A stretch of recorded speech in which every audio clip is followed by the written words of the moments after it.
Bonjour les amis, aujourd'hui j'aimerais vous parler de quelque chose qui est important quand on développe une activité, que ce soit en vente directe, en marketing de réseau, ou qu'on ait choisi un super produit ou une super activité, et en fin de compte on considère qu'on a le meilleur produit, que ça doit nous permettre d'être le meilleur sur notre marché et de pouvoir développer notre activité simplement et facilement et rapidement.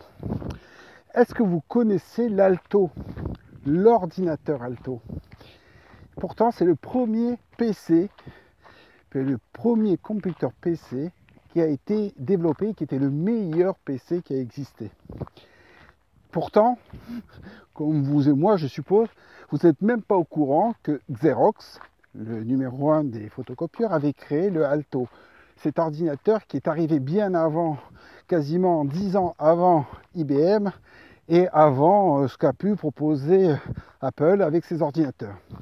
Il a même été dit que Alto était le meilleur PC bien longtemps avant les Macintosh qui avaient été faits par Apple.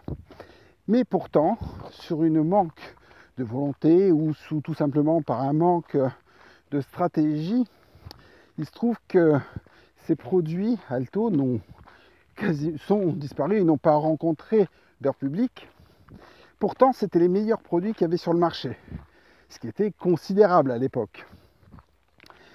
Et ce que je veux vous faire toucher du doigt, c'est pas parce que vous avez la meilleure compagnie ou le meilleur produit, ou que vous croyez avoir les meilleurs produits ou la meilleure compagnie, que ça vous garantit, que ça vous garantit le succès du développement de votre entreprise.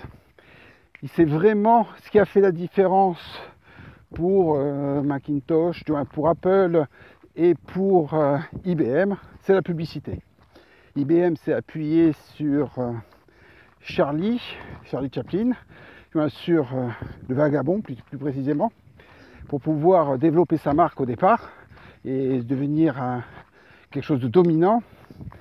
Et la meilleure publicité après qui a été faite par Apple à l'époque, ça a été vraiment ce qu'ils avaient fait lors d'une compétition de football du Super Bowl.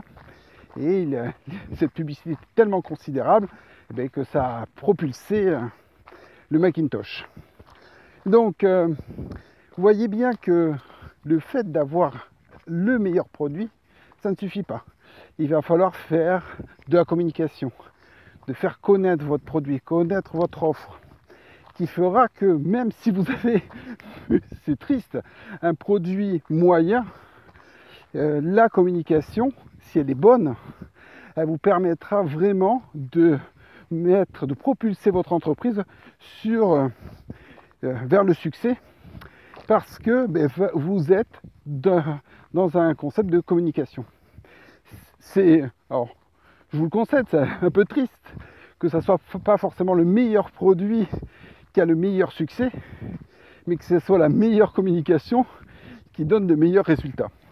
C'est comme ça, j'y peux rien.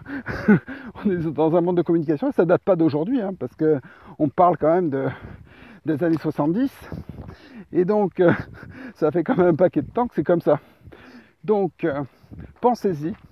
Vous avez sûrement une magnifique entreprise entre les mains, de magnifiques produits entre les mains, mais personne ne viendra frapper à votre porte ou personne vous envoyera un email pour pouvoir avoir vos produits ou votre activité. Ce qui est important, c'est toute la communication que vous allez faire autour. Donc, ayez vraiment un programme, une stratégie de communication vraiment importante pour faire de votre activité un succès. Allez, je vous souhaite une très bonne journée. Si vous ne voulez pas rater les prochaines vidéos, pensez à vous enregistrer. Au revoir.